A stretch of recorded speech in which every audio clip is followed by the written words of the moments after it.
लोकसभा चुनाव में हम सब ने देखा कैसे बीजेपी को रोकने के लिए विपक्ष इंडिया गठबंधन की छतरी तले एकजुट हुआ था, लेकिन नतीजों के 8 महीने के बाद अब खुद दो फाड़ हो चुका है।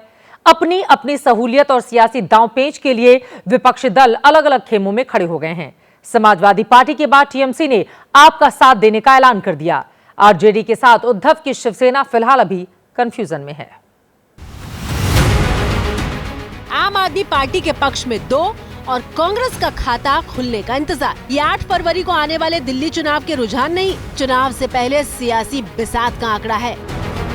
इंडिया गठबंधन के भीतर समर्थन के मामले में फिलहाल आप आगे हैं, तो वहीं तेजस्वी ने कांग्रेस को समर्थन देने पर सस्पेंस बरकरार रखा है। तो पहले से तय था इंडिया अलायंस जो है वो लोकसभा के लिए, और बिहार में जहाँ तक बात की जाए हम लोग तो शुरू से साथ। अभी हम लोगों ने डिसाइड नहीं किया पार्टी ने कि हम लोग वहाँ चुनाव लड़ेंगे कि नहीं लड़ेंगे, सर आप बहुत अच्छी और बाद में हम लोग देखेंगे कि किस। तेजस्वी ने भले ही दिल्ली के लिए अपने पत्ते न खोले हों, लेकिन इंडिया अलायंस को लोकसभा तक सीमित करके उन्होंने मैदान खुला छोड़ा है, जिस पर पहले से ही एसपी और टीएमसी कांग्रेस के खिलाफ खेल रही है। अखिलेश यादव के बाद दिल्ली में अरविंद केजरीवाल को दीदी की ममता भी मिल रही है। आप हमारा दोस्त पार्टी है। अरविंद केजरीवाल जी ममता जी को रेस्पेक्ट करता है और ममता जी अरविंद केजरीवाल को पसंद करता है, और हम लोग चाहते हैं दिल्ली में भाजपा हार जाए और फिर से जो स्थिति है, जो गवर्नमेंट है, वो फिर से पावर में आ जाए। ममता बनर्जी के जिस फैसले को सांसद कुणाल घोष ने आवाज दी, उसकी पुष्टि दोपहर तक खुद आप संयोजक अरविंद केजरीवाल ने कर दी। सोशल मीडिया पर पोस्ट करके उन्होंने लिखा, टीएमसी ने दिल्ली में आपको समर्थन दिया है। मैं व्यक्तिगत रूप से दीदी का आभारी हूँ। धन्यवाद दीदी, आपने हमेशा अच्छे और बुरे दौर में हमें आशीर्वाद और समर्थन दिया है। इससे पहले अखिलेश ने भी आपको समर्थन देने की बात कही थी, जो आज कैमरे पर आ गई।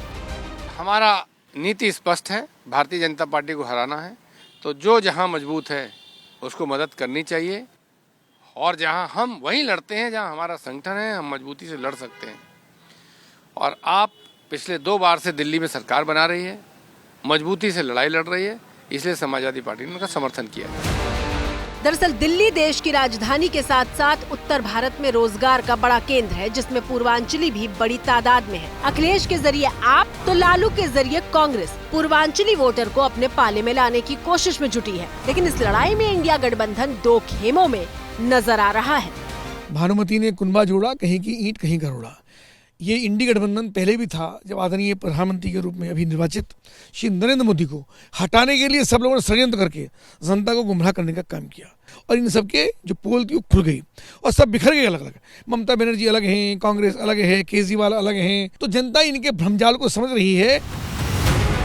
एक तरफ विपक्षी गठबंधन में फूट साफ है, तो वहीं बीजेपी के सहयोगी भी दिल्ली में सीट मांग रहे हैं। कतार में जेडीयू से लेकर एलजेपी है। दलीलों में पूर्वांचली और दलित फैक्टर गिनाए जा रहे हैं। हालांकि इंडिया गठबंधन के मुकाबले एनडीए में सब कुछ फिलहाल शांत नजर आ रहा है।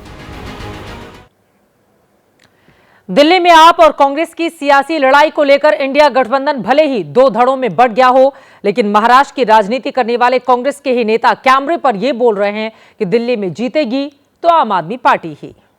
दिल्ली चुनाव बहुत अहम चुनाव है। मैं समझता हूँ शायद वहाँ केजरीवाल जीत जाएंगे। कांग्रेस भी फ्रेम में है, कांग्रेस भी चुनाव लड़ेगी। अच्छा होता अगर कांग्रेस और आपका अगर गठबंधन होता, लेकिन शायद वो नहीं होते दिख रहा है। तो अभी मैं यहाँ बैठ के शायद दिल्ली में क्या हो रहा है उसके बारे में ज्यादा कहना मुश्किल होगा।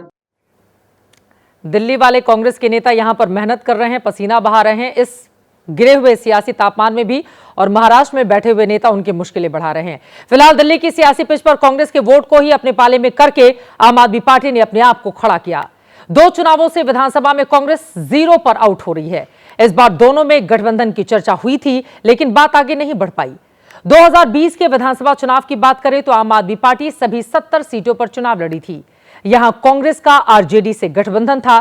कांग्रेस 66 पर, आरजेडी 4 सीटों पर चुनावी मैदान में थी। एनडीए में बीजेपी 67, जेडीयू 2 और एलजेपी 1 सीट पर चुनाव लड़ी थी। इस बार भी आरजेडी और कांग्रेस का गठबंधन हो सकता है। एनडीए में जेडीयू और एलजेपी को भी सीटें दी जा सकती हैं, ये जानकारी निकलकर सामने आई है। दिल्ली में भले ही सियासी संग्राम आप और बीजेपी के बीच इस वक्त दिखाई दे रहा हो, लेकिन इस लड़ाई में कांग्रेस भी अपने आप को पीछे नहीं छोड़ रही। गारंटियों के जरिए कांग्रेस दिल्ली में वापसी का सपना देख रही है। महिलाओं को 2500 रुपए देने के वायदे के बाद आज जीवन रक्षा योजना का वादा किया गया।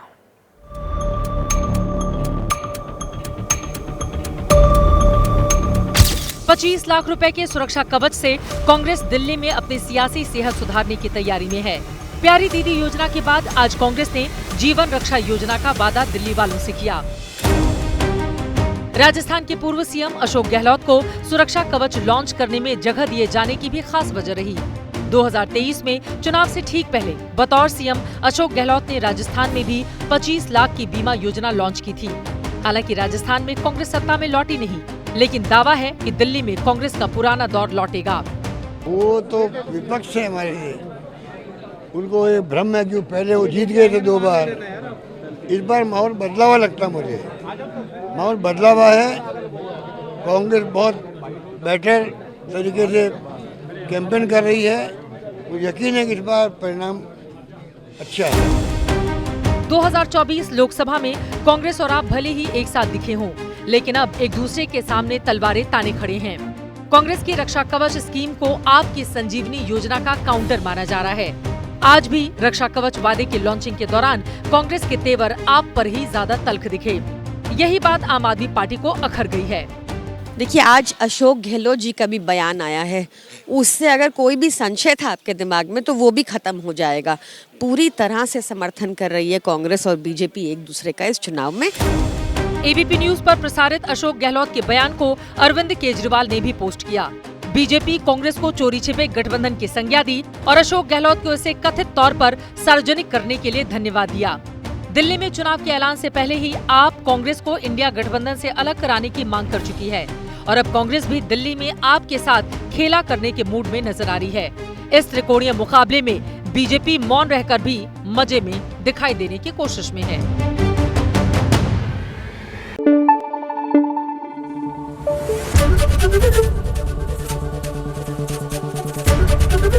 एबीपी न्यूज आपको रखे आगे।